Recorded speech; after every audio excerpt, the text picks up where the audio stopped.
Hola a todos, bienvenidos a otra clase dentro de este seminario de clínica psicoanalítica y topología desde cero. Hoy estamos acá con Adriana Klinov, con quien he estado compartiendo, yo creo que últimamente, ¿no? Estos últimos meses hemos estado trabajando bastante mano en mano a partir de unos textos que cada una escribió. Digamos que fuimos puntualizando muchas cosas y debatiendo, dialogando, presentando contradicciones para ir metiéndonos en tema, ¿no? Y algo, digamos, muy rico, por lo menos que yo rescato de las conversaciones, de los diálogos que hemos podido tener, ha sido, digamos, justamente, ¿no? Trabajando el tema del principio de no contradicción, que va a ser, digamos, el tema que más vamos a trabajar hoy y sobre lo cual Adriana ha venido trabajando, yo creo que unos años, incluso se pudiera decir ya, ¿no? O es muy, bueno, entonces, nada, teniendo, digamos, contradicciones, viendo, bueno, cómo las podemos ir trabajando, ¿no? En un diálogo e ir encontrando, bueno, puntos de encuentro, puntos de desencuentro, pero no, nunca bajo, bueno, entonces, ya, entonces no podemos seguir hablando, digamos así, sino, bueno, ver qué efectivamente podemos hacer.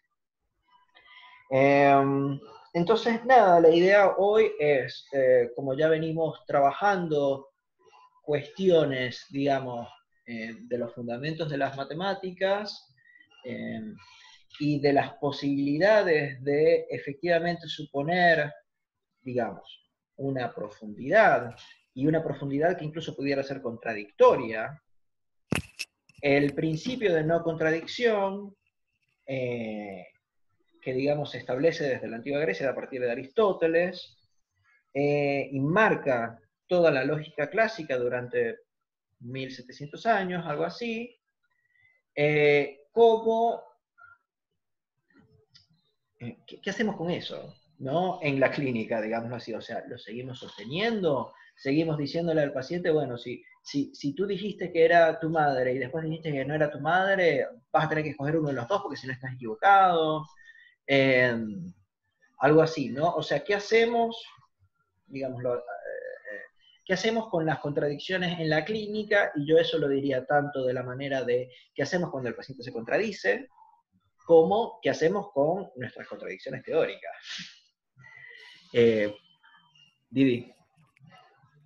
No, yo quería agregar otra cosa que también estoy leyendo ahora en los pacientes también, a raíz de justamente poder pensar el principio de una contradicción, en las afirmaciones. Que en todas las afirmaciones está el principio de contradicción. O sea, que en las afirmaciones también está el principio de contradicción, ¿no? ¿Cómo sería eso? Claro, como que estoy pensando que, esto es un último pensamiento, ¿no? Que también en las afirmaciones, que no hay una afirmación sin el principio de contradicción, ¿no? Que no está, nunca está sola. Yo no lo escribí todavía eso, ni lo formalicé, pero yo ya empiezo a escuchar esto, ¿no? Que, ¿viste? Porque cuando Freud decía que cuando uno afirma algo es porque lo está negando. Ok, ¿y tú estás diciendo eso mismo? Y yo estoy diciendo eso, sí, pero lo que pasa que no dicho como Freud, porque como el inconsciente de uno y de otro es diferente, digamos, como que yo lo pienso en relación a esta cuestión de que el inconsciente es lo que decimos, ¿no? Ok. En relación a la cosa más de la superficie, me parece que Freud lo pensaba como en el inconsciente profundo. Ok. Y yo lo pienso como en lo que se dice están las dos cosas al mismo tiempo. Ok. Todo el tiempo. Hay algo muy Eso es lo que yo... interesante acá que estás diciendo, ¿no, Adriana? Que es justamente, digamos, porque el problema es qué se hace con la contradicción, ¿no? Hay una manera de trabajar la contradicción que es suponer que hay una profundidad donde se aloja una de las dos, o las dos. ¿no? Pero creo que normalmente una de las dos proposiciones contradictorias, ¿no? Porque para tener una contradicción tú necesitas dos proposiciones. Entonces, la idea, digamos, creo que más clásica para el psicoanálisis, incluso pudiéramos decir, ¿no? Es que dentro de cada uno existe una personita que piensa cosas contradictorias con otra personita que está dentro de nosotros, ¿no? O sea, para decirlo muy brutalmente. Entonces, digamos que creo que por lo general en el psicoanálisis lo que se hace es suponer una profundidad donde se puedan alojar esas proposiciones contradictorias. Y contradictorias quiero decir que contradicen aquello que está en la conciencia, aquello que sí aceptamos, aquello que vemos desde la superficie. Lo que tú estás diciendo me parece que es que más bien, o sea, nos deberíamos no suponer eso, sino más bien suponer que efectivamente está en la superficie. Nosotros, Absolutamente. claro, nosotros habíamos, Sí. digamos que ahí lo que a mí me sirve para pensarlo es justamente el modelo de la banda de Moebius y el modelo de la esfera, ¿no? Porque justamente si lo que vamos a pensar es que hay una profundidad donde están todos esos principios, todas esas proposiciones que habría que contradecir, ¿no? Si eso está, digamos, en la profundidad, entonces pensamos, digamos, de manera esférica, ¿no? Como si hubiese algo, por ejemplo, un cuerpo, ¿no? Que bueno, yo adentro tengo mi mente, y yo puedo, digamos, expresar una cosa, poner en la apariencia una cosa y poner otra cosa en mi ser verdadero que sería mi mente. Entonces, digamos, yo por fuera digo P, pero por dentro de mí mismo digo no P. Eso sería una manera de abarcar la o de alojar la contradicción, ¿no? Si tenemos P y no P, bueno, P afuera, no P adentro. Y tú lo que estás diciendo, bueno, pero hay otra, ¿no? Que sería más bien como banda de Moebius, en el sentido de que sería una superficie, que en algún momento hay una torsión donde se pasa de P a no P. Sí, y se pasa todo el tiempo. Okay. O sea, yo creo que todo el tiempo, que está todo el tiempo operando eso. Que no opera solamente cuando uno se contradice y se da cuenta que lo contradice, incluso estando en análisis, ¿no? En análisis, cuando el analista lee la contradicción en un analizante, eso es un formato donde puede aparecer, pero yo creo que cuando nosotros hablamos está todo el tiempo esa banda funcionando. Todo el tiempo, todo el tiempo. Eso creo, eso pienso, eso estoy pensando últimamente. Mi pregunta sería si conviene suponer que en todos los casos eso sucede. Porque no sé si habrá algunos casos donde esa torsión, digamos así, de palabras, que convierte, o sea, porque básicamente si efectivamente lo pensamos así, me parece que algunos pacientes nos pudieran objetar, che, pero lo único que estás haciendo es torciendo mis palabras. O sea, tú lo que me estás haciendo a mí mismo es decir todo aquello contra lo que yo, o sea, tú no estás entendiendo lo que yo estoy diciendo, estás entendiendo totalmente lo opuesto a lo que yo estoy intentando decir. Lo que pasa que me parece que como analista yo no le diría, usted está pensando lo opuesto, Okay. o usted me está queriendo decir lo opuesto, sino que yo digamos, lo leo así e invitaría al analizante, digamos, intervendría de alguna manera para que pueda ver la otra parte también de esto. Digamos, no le diría, no le diría, no, esto es blanco y esto es negro. Usted está diciendo blanco, pero es negro. No me parece esa, pero No, sino no. como que lo llevaría de alguna manera a que esa torsión pueda ser leída por el analizante, digamos. Y entonces que tal vez conviva con eso, ¿no? O qué hacemos con eso, eso. Está buenísimo esto que dices, porque claro, de la manera que yo lo dije, capaz o sea, se sonaba un poco como impositivo, ¿no?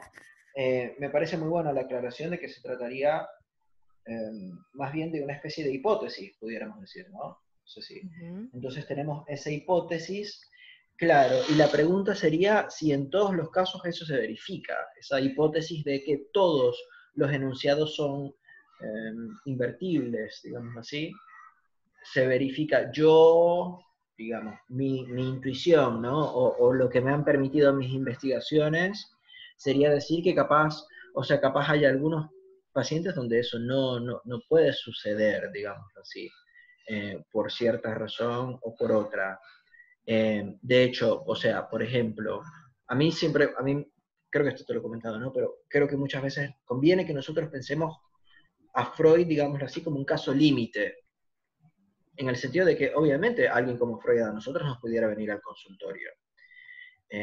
Y me parece que sería, digamos, uno de los casos, digamos, más incluso extraños de los que pudiéramos, solo en el sentido de que va en contra de la teoría psicoanalítica, ¿no? Que nosotros nos pudiéramos encontrar. Pero efectivamente creo que si a un paciente freudiano, ¿no? Para hacer como una especie de, si nosotros extrayésemos, cosa que todavía no hemos hecho, pero si extrayésemos la lógica freudiana, ¿no? De cómo él se desenvolvía en el mundo, digamos así. Y nosotros decimos, bueno, acá hay otra persona, otro caso donde más o menos se desenvuelve de una manera similar o sosteniendo la misma lógica. Yo no sé si en él nosotros efectivamente pudiéramos voltear todos los enunciados. Yo creo que eso no funcionaría muy bien. Bueno, bueno, son puntos de vista. Sí, sí, sí. Son puntos de vista. Yo estoy como con esta hipótesis, está muy bien lo que dijiste, ¿no? Estoy como con esta hipótesis que de no pensar el principio de no contradicción como aislado de la otra parte, ¿no? Sino es como una nueva hipótesis que yo tengo de pensar, por eso Aristóteles viene identidad, no contradicción, ¿no? O sea, incluso desde ahí lo pienso también, porque que él los propone como separados, pero yo los pongo, bueno, no los pongo yo, Lacan, ¿no? Yo no, pero digo, no sé si los pone Lacan. A mí, yo empecé a pensar esto, no sé si los pone Lacan o no. Lacan dice, el principio de no contradicción forma parte de la lógica del inconsciente, ¿sí? P y no P son válidos. Mi hipótesis es que están todo el tiempo juntos los dos, el principio de identidad y el principio de no contradicción, porque se contradice con otra cosa que no es contradictorio. Entonces, Adriana, pero es fascinante lo que estás diciendo, ¿o no? O sea, porque creo que lo que estás haciendo, primero creo que la cuestión digamos, de que caminen juntos, ¿no? El principio de identidad y el principio de no contradicción, sí, ¿no? O sea, porque justamente ahí es donde el principio de no contradicción entra como suplencia frente a la imposibilidad de la identidad, ¿no? O claro, sea, justamente es, bueno, si nosotros nos vamos a fundamentar sobre la identidad, necesitaremos este tapón, que es el principio de no contradicción, que haga esta suplencia. Esto para el televidente, ¿no? Yo sé que esto suena como un poco más y ahorita sobre esto queremos hablar hoy, justamente. Entonces, capaz si en este momento no siguen la lógica, disculpen, ya la seguiremos. Pero lo otro que te quería decir es que es muy interesante que estés ubicando porque creo que estás buscando darle a la noción de significancia, o sea, digámoslo así, estás interpretando el significante en tonalidad o en escala, ¿no? Del principio de no contradicción.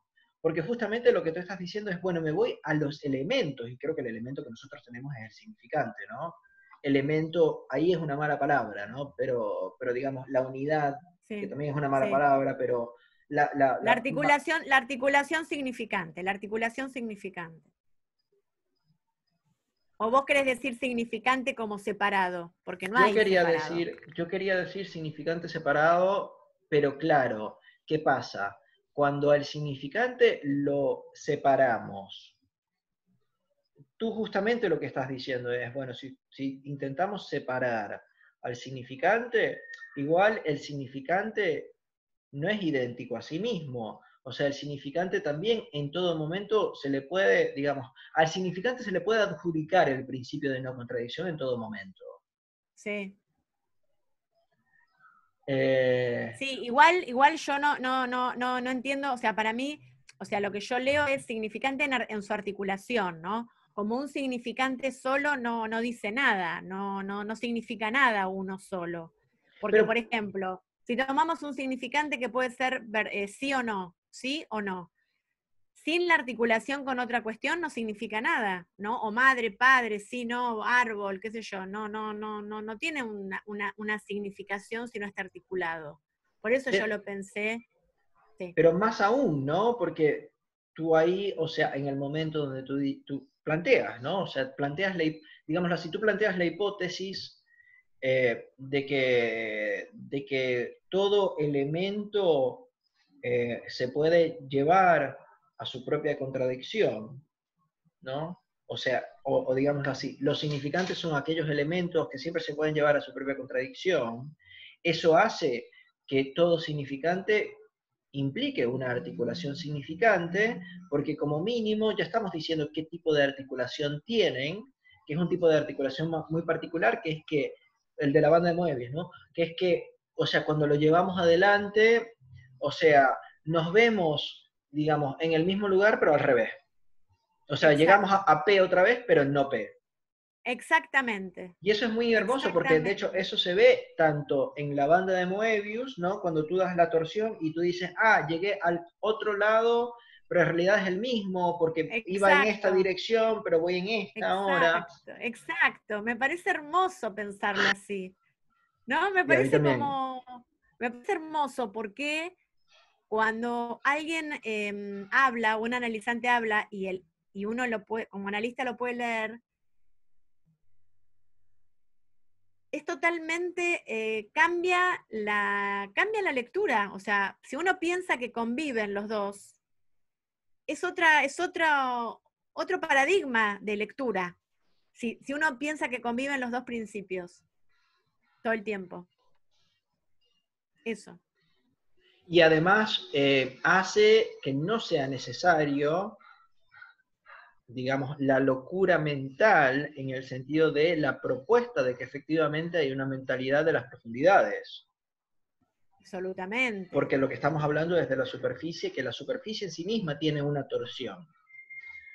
Eh, Absolutamente. y lo Y otro que iba a aparte decir, otra, sí, dale, porque después se me ocurrió otra cosa, dale. no, pero, y el otro modelo, ¿no? Que pudiéramos utilizar para eso es justamente el del 8 interior slash bucle, ¿no? En el sentido de que efectivamente hay un momento también, ¿no? En ese momento, digamos, el lugar privilegiado del bucle, que es ese momento de es lo mismo y no es lo mismo, que en el bucle, por lo menos cuando lo estamos escribiendo, se resuelve con una profundidad, ¿no? Por eso nosotros necesitamos, digamos, hacer el trazo y después cortamos el trazo, ¿no? Como para dar cuenta de que ahí uno pasó por encima del otro, pero lo terminamos escribiendo, digamos, con una bidimensionalidad.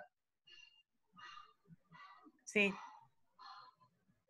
sí. Y lo que quería decir también es que poder pensar los dos principios juntos en una banda o en un bucle, eh, evita caer en el ser, ¿no? O sea, porque es como evita la entificación de cualquier enunciado, sostener la aparición de la convivencia de los dos principios, ¿no? O sea, evita, Disculpa, estás diciendo las dos proposiciones, ¿no?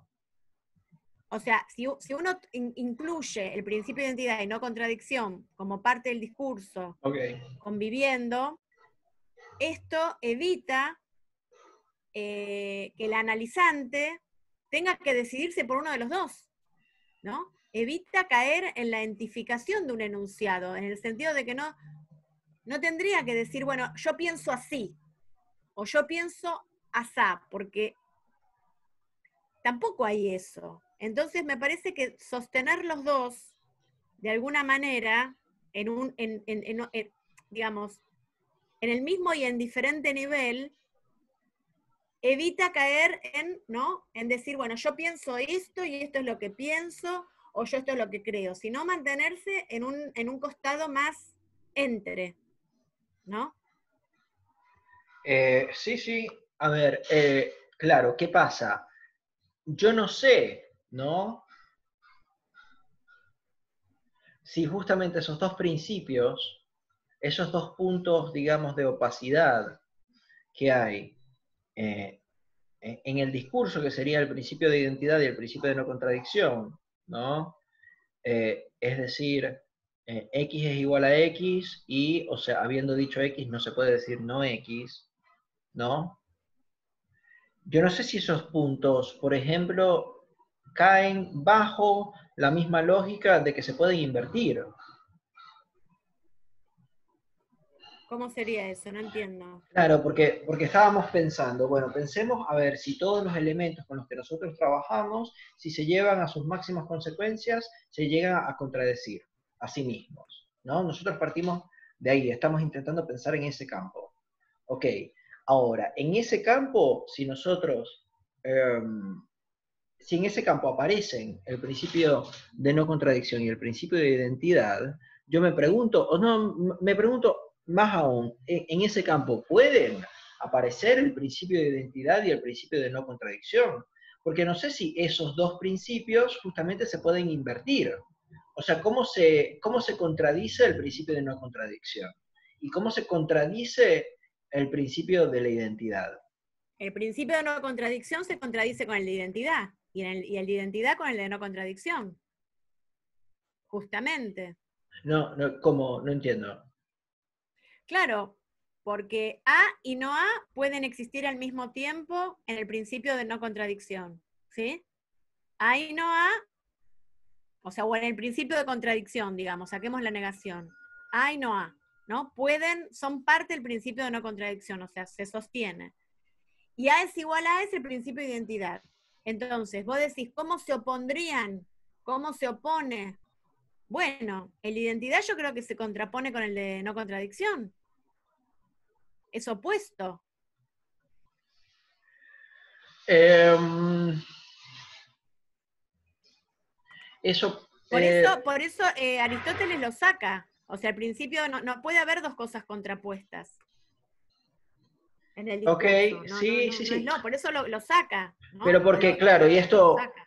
para darle una especie de modelo, ¿no? A los que nos escuchen de lo que nosotros habíamos estado pensando antes, es que, o sea, el principio de no contradicción lo que sirve es como una especie de puerta, digamos, que dice peligro, ¿no? O sea, por acá no se puede pasar, ¿no? Porque el principio de contradicción lo que dice es que, bueno, si tú postulas A y no A, después de eso puede venir cualquier cosa, Claro. ¿no? O sea, explota toda la lógica y todo el encadenamiento de verdad que se había estado haciendo lógicamente, ¿no? Para eso, digamos, que sirve la lógica. Entonces, si efectivamente nosotros, o sea, Por eso digo que yo no sé si yo diría que se contrapone. A mí, sí, de la manera que tú lo dijiste, ¿no? En el hecho de que, o sea, es que el problema es que el principio de no contradicción implica que efectivamente haya objetos contradictorios, solo que los tenemos que desechar, solo que los tenemos que ubicar dentro de un lugar particular. Para Aristóteles.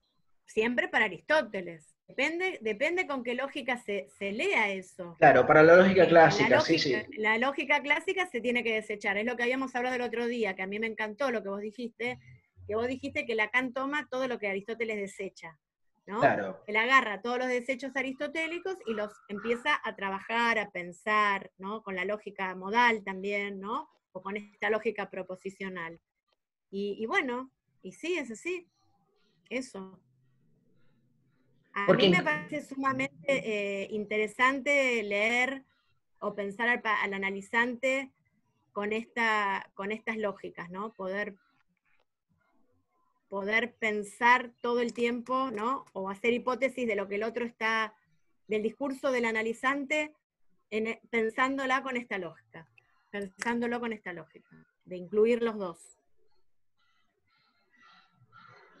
sí, e incluso una cosa que iba a decir es que, o sea,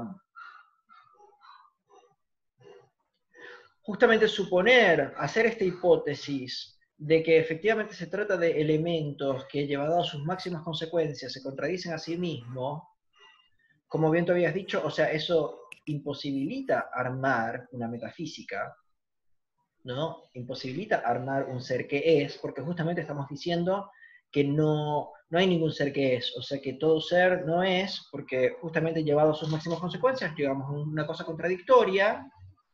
Claro. Y por otro lado, o sea, si efectivamente partimos de ahí, porque Aristóteles lo que pasa es que dice, o sea, todas las cosas son lo que son, y después es como si hubiese otras cosas que, bueno, y dice, y él sigue, ¿no? Y las cosas que son y no son al mismo tiempo, de esas mejor no hablemos, porque si empezamos a hablar de esas, entonces todo explota. Y es como que ya va, pero no existe o no vamos a hablar de ellas y si existen. Yo creo que ahí justamente agarra Lacan y dice, bueno, ¿qué tal si comenzamos desde ahí? ¿No? ¿Qué tal si agarramos esto que Aristóteles guardó, que Aristóteles exilió, pudiéramos decir, ¿no? Desechó, Desechó. desechó. ¿Qué pasa si nosotros trabajamos con la mierda de Aristóteles, ¿no? Entonces, ahí creo que lo hermoso, ¿no? Es que Lacan logra, eh, no sé si lo logra, o si somos nosotros que ahora lo estamos pensando, ¿no? Porque yo no, esto no lo veo demasiado claro en Lacan. Veo los soportes, pero no lo veo muy claramente, muy explícitamente dicho en Lacan. Pero justamente, o sea, tomar esos desechos de Aristóteles y justamente eso que le permite decir que el principio de identidad y el principio de no contradicción son completamente contingentes. Porque si justamente lo que me vas a decir es que existe, pero nosotros los tenemos que dejar por fuera para decir que no existen, Lacan dice, bueno, pero capaz, o sea, lo que convenga es pensar que entonces el principio de no contradicción es completa y el principio de identidad son contingentes y es algo a lo que efectivamente se puede llegar a partir de, digamos, o sea, la inversión de esas cosas, que se, digamos, el principio de no identidad, es decir, el significante, ¿no? Y el principio de contradicción, que también pareciera ser el significante o algo así, Claro, ¿no? claro. O sea, como invirtiendo en los principios aristotélicos, digamos. Como que queda mejor dicho, ¿no? Así, de no identidad y de contradicción. Sería como invirtiendo los principios aristotélicos. Claro, y creo que Lacan justamente busca hacer eso a partir de la noción de significante, eh, que es una noción contradictoria, es una noción completamente de antimetafísica. Hay otra cuestión, ¿no? Que yo, bueno, esto no lo tenía muy preparado y veremos hasta dónde podemos decir, ¿no? Pero esta cosa de que todo elemento tenga su propia contradicción, a mí me recordó mucho a la carta robada. Claro. Porque justamente en la carta robada lo que dicen, y es muy interesante la manera que lo dicen, ¿no? Porque ellos dicen, hay un momento donde están buscando algo en particular y saben que tiene que estar en un cuarto, pero no saben a dónde está. Entonces ellos dicen, nosotros volteamos todas las cosas, le dimos vuelta a todo el cuarto, ¿no? Y nunca pudimos encontrar esa letra, yo voy a decir letra en vez de carta, ¿no? Esa letra nosotros nunca la pudimos encontrar. Y el chiste, digámoslo así, porque es medio jocoso, o sea, creo que eso es un chiste, ¿no? Es que la letra siempre estuvo a plena vista. O sea, la letra estaba en la superficie. Era condición justamente de no voltearlo. O sea, era condición de ver las cosas, digamos, desde la superficie Sí. para poder encontrar esa letra que estaba ahí.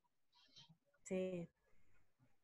Sí, y otra cosa que estuve pensando mientras vos estabas hablando de ver en la superficie es que esto se entronca con el problema de la verdad, ¿no? Porque esto se trabaja, digamos, al mismo tiempo que el tema de la verdad. Por eso la verdad ya no es la verdad aristotélica tampoco, ¿no? Es la verdad medio dicha, ¿no? Es una verdad, no es la verdad verdadera, la que se busca, ¿no? Porque si se toman juntos el de identidad y no contradicción, o el de no identidad y de contradicción, la verdad ya cambia su estatuto también, ¿no? La verdad es otra, ¿no?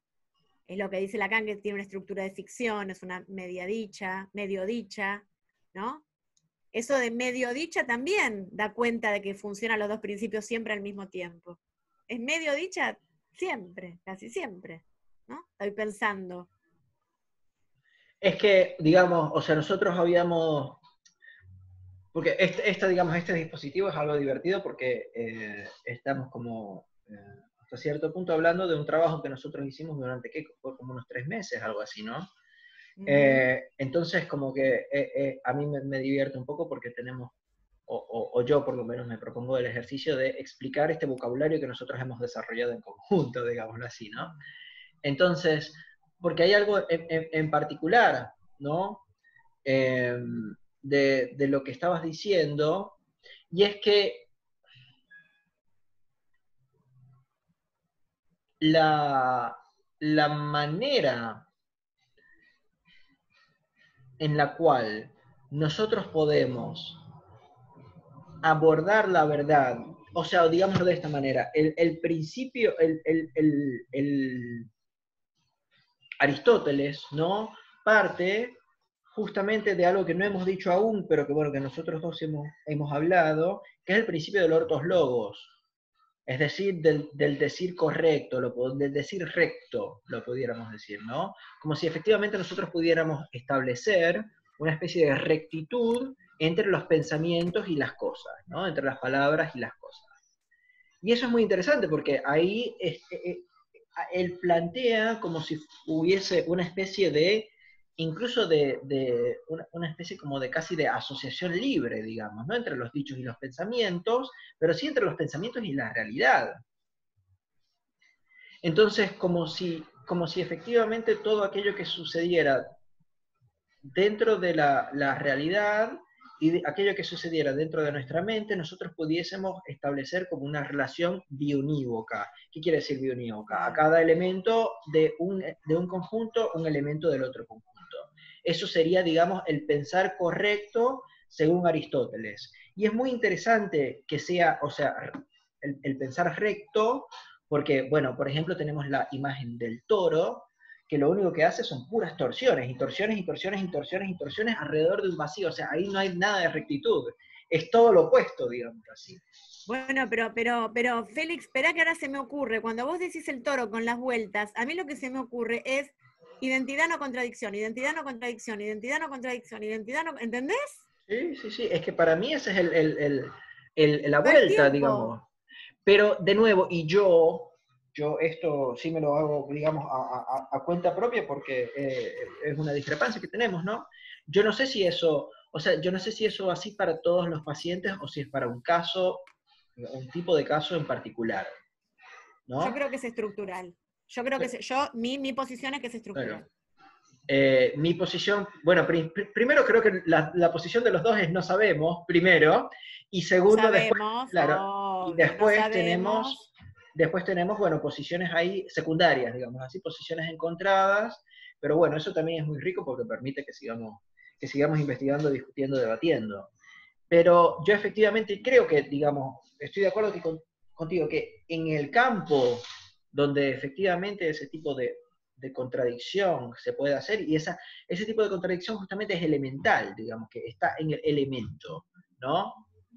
Ahí en esos casos justamente, o sea, lo que capaz conviene a nosotros hacer como psicoanalistas es justamente seguir, ¿no? Eh, eh, ayudar al paciente a seguir en ese camino, digámoslo así, de colección y seriación, digamos, ¿no? O sea, de poner en serie todas esas contradicciones. Sí, porque aparte, yo creo que yo cuando esto lo empecé a leer, ¿no? Primero escuchar y después a leer, yo creo que a los analizantes alivia mucho poder tolerar, o sea, poder no necesitar ubicarse en un lugar de la verdad, ¿no? O de la verdad que puede ser negación o sea, algo verdadero o algo falso. O sea, como que alivia mucho el entre. bueno, puedo pensar así o puedo pensar asá, ¿no? O sea, y voy, ¿no? Como que alivia también esto de la no necesidad de ajustarse a una verdad. Más allá de que, digamos, uno tiene una orientación determinada y cree determinadas cosas y otras no, pero que no es que está definido eso todo el tiempo, está definido, se va definiendo con el tiempo y uno va transcurriendo entre los bucles todo el tiempo, ¿no? Entre las contradicciones, hasta que uno, bueno, arriba otro lugar lógico sería, pero no una verdad, ¿no? Es que además, claro, o sea, primero es interesante que digas ubicarlo en el lugar de la verdad, porque ahí hay como, hay tres cuestiones que yo quisiera decir, ¿no? O sea, tenemos un ejemplo de una persona que era la verdad, que es Jesucristo, ¿no? O sea, ahí tenemos a alguien ubicado en el lugar de la verdad. La otra cosa que quería decir es que recordemos que hay, no me acuerdo cuál escrito de Lacan es, creo que es la cosa freudiana, que justamente comienza yo la verdad hablo. Es decir, que ahí también tenemos a alguien ubicado en el lugar de la verdad, o que se escribe a sí mismo ubicado en el lugar de la verdad, ¿no? Y habla, ¿no? O sea, como si la verdad, ¿qué pasa si la verdad habla?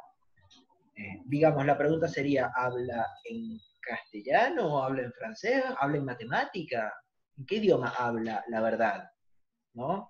Y lo tercero que iba a decir es que ubicar al paciente en el lugar de la verdad puede ser nefasto para algunos pacientes. Porque, o sea, ¿qué tipo de exigencia y de, yo lo he estado diciendo últimamente como invasión de privacidad, porque capaz no tengo mejores elementos para decirlo, pero qué tipo de invasión de privacidad implicaría, por ejemplo, la asociación libre, ¿no? Que justamente vi con la mayor veracidad posible todo aquello que te pasa por la mente, todo aquello que era, digamos, el último recurso. Terrible, El último recurso. terrible, terrible, terrible, es una exigencia aristotélica. Es que es el último, bueno, a esto después te paso, porque con Antonio Es Chávez una Toro, con exigencia Toño, aristotélica, es terrible eso. escúchame, con Toño, con Antonio Chávez Toro, justamente discutimos de esto hace 2 capítulos, digámoslo así, porque ¿qué pasa? Aristóteles hace una apología de la esclavitud, ¿no? Él dice, bueno, o sea, la esclavitud es natural, ¿no? Y están los amos y están los esclavos, y a los esclavos, bueno, como la esclavitud es natural, entonces, tipo, ok, ya sabemos que a los esclavos el cuerpo le va a pertenecer al amo.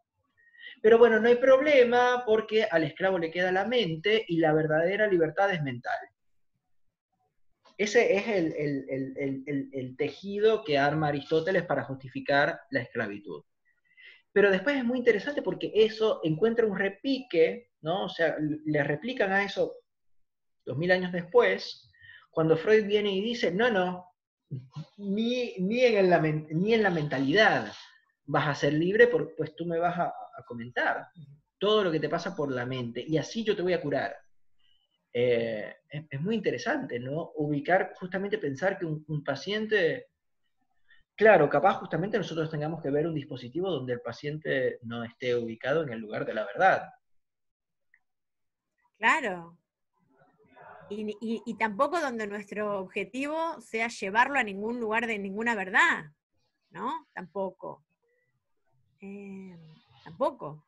Pensando esto del principio de identidad y no contradicción, que coexisten, ¿no? Tampoco. Por lo tanto, tampoco, ¿no? Yo igual me pregunto, ¿no? Tengo algunas respuestas, ¿no? Pero me pregunto entonces, o sea, ¿qué como psicoanalistas podemos ofrecer nosotros en estos casos? La escucha, una intervención, algunas intervenciones, las intervenciones apuntan a que el analizante padezca menos. Sería eso, ¿no? O sea, las intervenciones son para que el analizante padezca menos. Para que se ubique en un lugar menos padeciente en la vida. Y bueno, justamente estudiando todas estas cuestiones, Y uno va a poder leer el discurso de diferentes maneras, de maneras, digamos, con todas estas herramientas, ¿no? Para ayudarlo a padecer menos en su existencia, en su posición existencial, sería. Eso es lo que claro, pienso. para seguir utilizando el vocabulario que ahorita estábamos utilizando con respecto a la verdad y la posibilidad de ubicarse en la verdad o no, ¿no? O más aún la exigencia de ubicarse en el lugar de la verdad, ¿no? Eh, yo ahí diría que quizás, o sea, una intervención posible para nosotros en casos como estos sería justamente, digamos, yo lo diría de la siguiente manera, desviar el discurso o lograr una desviación Bueno, del discurso. ¿En qué sentido? Porque si nosotros estamos diciendo que justamente el problema es que el paciente está ubicado en el lugar de la verdad y eso lo hace sufrir, y creo que acá conviene que digamos verdad clásica, como para, o verdad, sí, ¿cómo se dice sí. esto? Sí, a ver, Correlacionista. O sí, es sea, verdad, de adecuación, adecuación.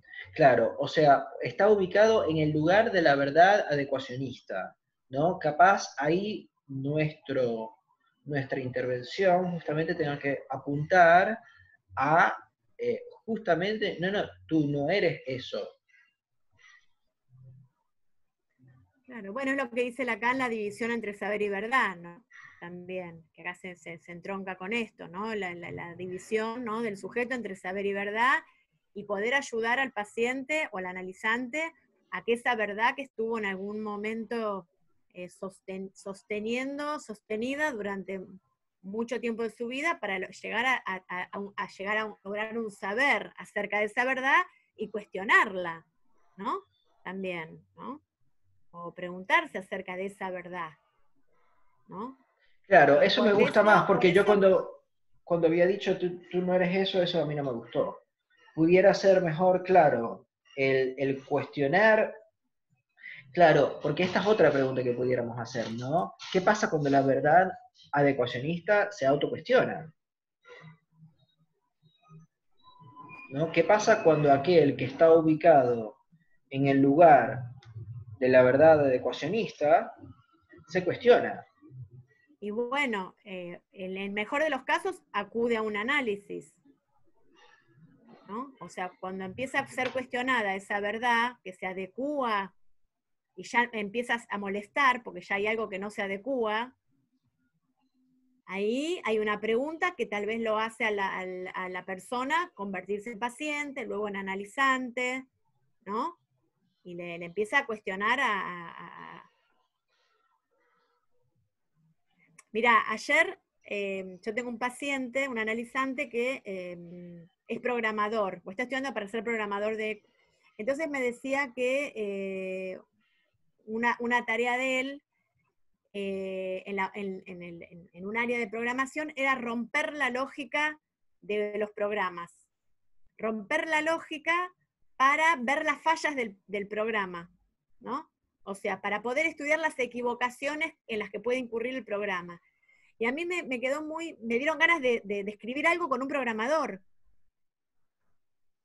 Me dieron, Uno de mis mejores amigos y de hecho una de las personas con las que yo me formé como psicoanalista, sobre todo al principio, y que además fue el primer invitado acá a este seminario, es justamente programador.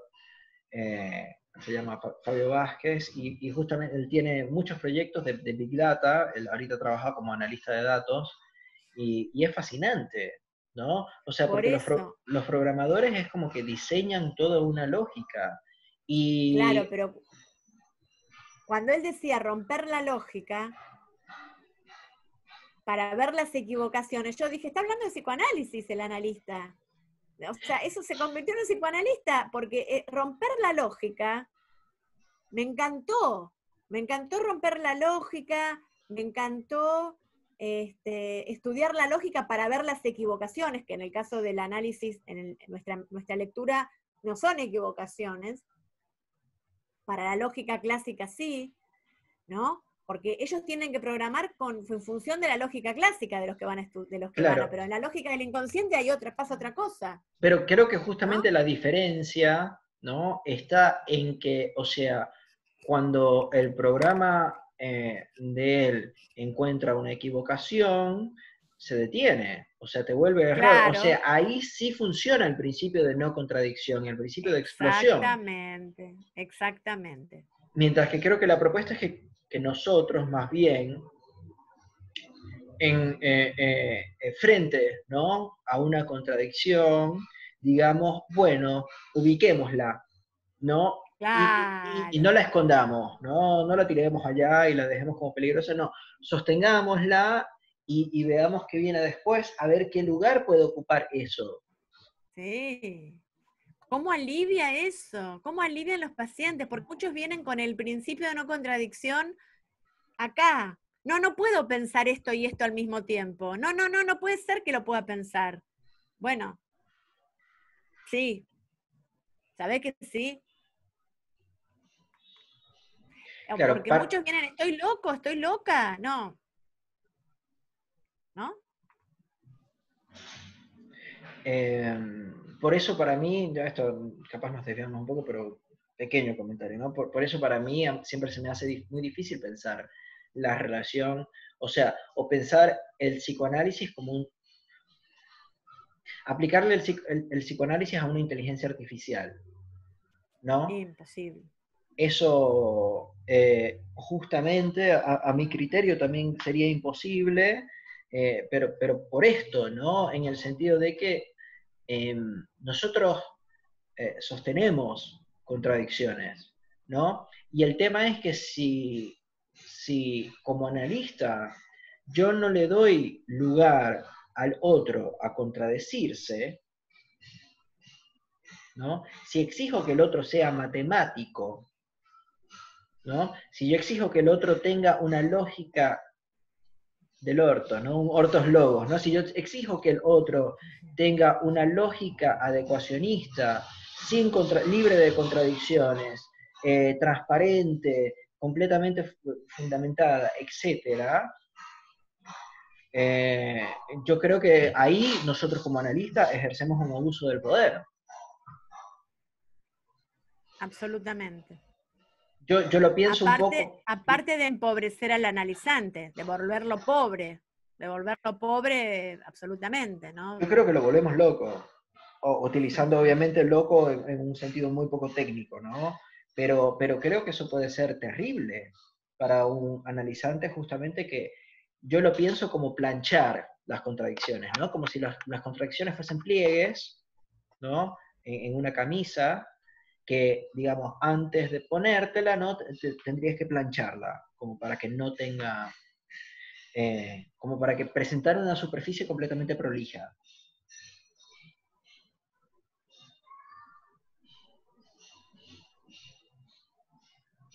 Bueno, Adriana, si te parece, yo quiero leer o quiero que, porque antes de que empezáramos a hablar, yo le envié, nada, me inspiré en un momento, a partir de algunas cosas que hemos hablado, a partir de, ahorita hablé con Teodoro también, y acabamos de tener esa clase, y bueno, ahora pensando, digamos, cómo se puede seguir, digamos, el discurso, bueno, ahora no hablando con Teodoro, sino con Adriana, y no hablando con la suposición de la letra en la profundidad, que es lo que yo hablé con Teodoro, sino hablando del principio de no contradicción, ok, ¿cómo podíamos seguir ese discurso? ¿Cómo podíamos hacer una traducción ahí interesante? Entonces, nada, escribí estos dos párrafos, ¿no? En realidad creo que son dos oraciones, que bueno, mi idea es leerla toda íntegra y después leerlo otra vez y que entre los dos comentemos. Y listo, ¿no? Entonces voy. El psicoanálisis muestra que aunque se niegue la posibilidad de la relación directa entre una cadena significante y otra, se puede armar el sujeto de esa ontología significante, entre paréntesis, x desigual a x, y hacer uno a partir de esos vacíos y sus dos niveles, demanda y deseo. Así, el principio de no contradicción se muestra como una mera suplencia que engañosamente universaliza la adecuación entre las palabras y las cosas, siendo el principio de no contradicción la única manera que se tiene de sostener la homogeneidad del ortos logos a condición de que se quede en el closet cuya puerta dice peligro, explosión inminente, ¿no? Busqué un poco poético de decirlo, pero bueno, la idea es que si te parece hablemos un poco alrededor de esto, ¿no? Que además es un poco la dinámica que nosotros veníamos sosteniendo, ¿no? Me pareció lindo que lo pudiéramos sostener acá también. Entonces, bueno, al principio dice, ¿quieres leerlo tú? A ver, el psicoanálisis muestra que aunque se niegue la posibilidad de la relación directa entre una cadena significante y otra, se puede armar el sujeto de esa ontología significante como X diferente a X. Claro, como un sujeto contradictorio, como un sujeto que transita con la contradicción, ¿no? Con esta ontología significante que implica X diferente a X, ¿no? Que es antimetafísica por completo, porque la metafísica necesitamos que X sea igual a X. Claro. E incluso, claro, o sea, acá, digamos, por una cosa terminológica, capaz no, ontología, no, existencia, digamos así, significante, o elementos significantes, o algo así, ¿no? Eso es lo que yo quiero decir. Y entre una cadena significante y otra, ahí pudiéramos pensar, por ejemplo, las palabras y las cosas, o el pensamiento y la realidad, digamos que es justamente aquello que Aristóteles buscaba establecer de una manera muy directa entre una y otra, ¿no? Y esto que te iba a decir, es un sujeto contradictorio también en el sentido de que produce contradicciones casi a todo momento, ¿no? Porque yo esto lo pensaba con el toro, ¿no? El sujeto, acá cuando digo se puede armar, el sujeto de esa ontología significante, yo ahí pensé, bueno, un bucle, otro bucle, otro bucle, otro bucle, otro bucle, otro bucle, que es lo que va armando el toro, ¿no? Y hacer uno a partir de esos vacíos, a partir de esas contradicciones. Pero hay algo muy interesante, ¿no? Que es que no sería, y esto creo que es lo que a nosotros capaz nos pueda diferenciar de la lógica clásica, justamente, ¿no? O sea, que nosotros planteamos que hay múltiples contradicciones, o sea, no que solo hay una después de la cual no se puede hacer nada, sino que hay un montón y que de hecho, o sea, que todo, digámoslo así, capaz no todo, pero el elemento con el que nosotros trabajamos es la contradicción. Absolutamente. Absolutamente de acuerdo, es eso. Ese sí. Y además, digámoslo así, nuestra ética no es solamente producir la contradicción, sino irla poniendo en serie. O sea, ir haciendo como... bucles. Claro, haciendo los bucles. pero bucles enseriados, digámoslo así, o bucles conectados, ¿no? Sí. Digamos que con la promesa ética también, ¿no? O con el compromiso, pudiéramos decir, con el compromiso ético de ir buscando que esas contradicciones hagan uno. Sí. A ver, ¿y qué querés decir con hagan uno? ¿Qué querés decir con eso? Claro, ¿qué pasa con esto? O sea, porque yo pienso, ok, tenemos los bucles, ¿no? Esto se va desarrollando en una temporalidad lineal. Porque si bien podemos retornar, o sea, creo que la propuesta del bucle es que siempre va yendo, ¿no? Lo voy a hacer más desde acá, ¿no? O sea, va yendo y va yendo y va yendo, pero va en esta dirección. ¿Qué pasa? Ok, ahora, primero, hay todo un problema con cuál sería el inicio de esos bucles, ¿no? O sea, ¿cuándo sería eso? Pero después habría otro problema más aún, que es, ok, ¿y eso cuándo se terminaría? ¿Se puede terminar? Y no, pero el bucle después se va cerrando también, no es que va así. ¿Por qué vos decís que va así? ¿Por qué no va así en un toro? Claro, a eso voy, ¿no? Ahí es cuando justamente hace, porque en realidad antes de que se cierre otra vez, o sea, cuando los bucles siguen yendo, ahí no tenemos un toro, ahí tenemos un cilindro. Sí. ¿Qué pasa? Después viene efectivamente lo que tú estás diciendo, ¿no? Que es que, o sea, eso se tiene que cerrar. Pero mi pregunta es, ok, ¿y cómo y qué quiere decir que eso se cierre? ¿No? Yo la manera que lo estoy diciendo es que eso haga uno, ¿no? ¿En qué sentido haría uno? En que, digamos así, la serpiente muerde la cola, ¿no? O sea, de ahí donde se comenzó y ahí donde se termina, resulta ser el mismo lugar por un proceso de identificación, se tendría que hacer eso, ¿no? Casi algo como que cero e infinito fuesen iguales, o menos infinito e infinito fuese igual. Digo, ¿cómo? Pero ese cerramiento que vos decís, ¿es producto del corte del analista? es producto de una intervención del analista, porque si no seguiría infinitamente, si no hubiera ningún corte para que cierre, ¿no? Claro, y por eso Parece lo que el cierre ubico. tiene que ver con la intervención del analista, ¿no? Ese punto, ¿no? Esa pregunta, esa intervención. Completamente de acuerdo, y por eso digo que es nuestro compromiso ético, digamos. O sea, me parece que Claro, nosotros como analistas justamente tenemos que fomentar ese segundo momento, ¿no? No, no solo el momento de la contradicción, la contradicción, la contradicción, la contradicción, no, sino no, también al claro, mismo tiempo ir viendo cómo eso quizás pueda ser uno. O sea, cómo se puede... perfecto. eh, eh, eh, porque, ¿qué pasa? Ahí algo pasa muy interesante cuando efectivamente se cierra el toro. Porque te lo pregunto antes, ¿no? O sea, tipo pregunta pedagógica. Entonces, antes de que se cierre el toro, ¿dónde está el objeto A? ¿No? O sea, dentro del cilindro, el bucle, bucle, bucle, bucle, ¿no? Sin cerrar los bucles. El bucle, bucle, bucle, bucle.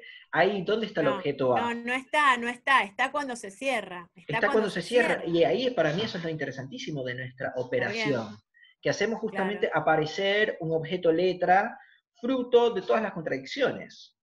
Es hermoso Buenísimo, me eso. encantó, me encantó, me encantó que el objeto A advenga producto de la serie embucleada de las contradicciones, ¿no? Me Claro, del encantó. hacer uno de la Exacto. serie, claro. Ahora, ¿qué hacer? ¿Cómo se hace eso precisamente? Yo no sé muy bien, pero tengo una sospecha que creo que no te va a gustar mucho. ¿Sabes Freud, verdad? Él tiene este concepto rarísimo de pulsión de muerte, de retorno a lo Ujú. inanimado. Y Alfredo en algún momento dice que Lacan dice que la sublimación freudiana es la pulsión de muerte. O sea, el objeto de la sublimación de Freud es la pulsión de muerte. No lo escuché, pero bueno. Y No, yo entonces, lo leí. Entonces, ahí hay algo como muy interesante que es que capaz la pulsión de muerte freudiana es el objeto sublimatorio en ese sentido, en el sentido de que le permite unir lo inanimado, que él piensa que nosotros como que venimos del barro, no sé, que es que tenemos que retornar a lo inanimado. Y quizás ahí en ese momento se permita hacer uno. ¿En qué sentido? En que se supone que la pulsión de muerte es justamente aquel vehículo que a nosotros nos permite, desde el inicio de las contradicciones hasta el final de las contradicciones, hacer uno. está bien, pero según lo que vos decís, para Freud sería la muerte, hacer uno. Y para Lacan es la pura creación. Son diferentes finales, Sí, entonces. sí. Uno para uno y para el otro. Es Para que, uno es la muerte y para el otro es la vida, sería la creación, la posición existencial deseante, pero ¿no? justamente eso entiendo que pudiera ser el retorno a Freud. ¿Me entiendes? La inversión completa de todo lo que Freud dijo, ¿no? Ah, bueno, ahora sí, claro. Porque Entendido entiendo yo así, que sí. ahí lo que yo entiendo que Alfredo dijo, que Lacan dijo sobre lo que hizo Freud, ¿no?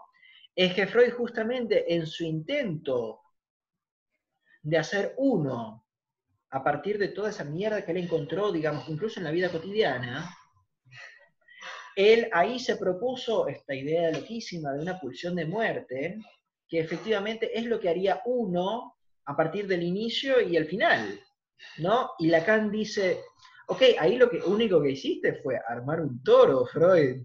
O sea, tú agarraste todos los desechos que tú habías tú mismo producido y me los presentaste, o sea, agarraste toda esa mierda, la metiste en una cajita y le pusiste un lacito y me lo presentaste. A mí me parece eso, digamos, de lo más interesante, es lo que yo he logrado pensar para pensar justamente este modelo clínico, ¿no? Este modelo Ujú. terapéutico. Sería bueno, eso sería quizás una manera de unir inicio y final, porque no sé si es inicio y final, o si Yo es no creo en eso, yo no creo. eternidad Yo hacia no creo. atrás y eternidad hacia adelante, ¿no? Yo no sé muy bien cómo ubicar ahí, digamos, porque está bien, mientras sigamos hablando de los bucles, digamos, nos entendemos. Pero cuando empezamos a meter el dedo, ¿no? En el modelo topológico de cómo funciona esto, ok, y los bucles comienzan, ¿cuándo comienzan? ¿Terminan? ¿Cuándo terminan? Bueno, Eh, quedémonos con las preguntas, quedémonos sí, con sí, sí. esas preguntas. Yo me tengo que ir, Félix. Ay, Tengo que sí, dejar. no te había preguntado. Bueno, perfecto. Dejemos acá entonces, Adriana, Tengo ¿quieres? pacientes. Está perfecto. Te quería preguntar, ¿quieres comentar un poquito de qué estás haciendo ahorita, de dónde te pueden comunicar Bueno, contigo? dale, dale, dale. Bueno, yo formo parte de Apola, soy miembro de Apola Buenos Aires y ahora estoy escribiendo, lo escribí, pero tengo que reescribir y volver a limpiar, ¿no? Un texto sobre la lógica modal de Lacan, ¿no? La inversión de Aristóteles en relación, la inversión que Lacan hace a la lógica modal de Aristóteles. Y bueno, soy analista y escribo y presento cosas, trabajo en una universidad y atiendo pacientes. Y bueno, mi mail es adrianaclinoff@yahoo.com.ar, pero si no, tengo mi página de Facebook. Todavía Instagram llegué poquito.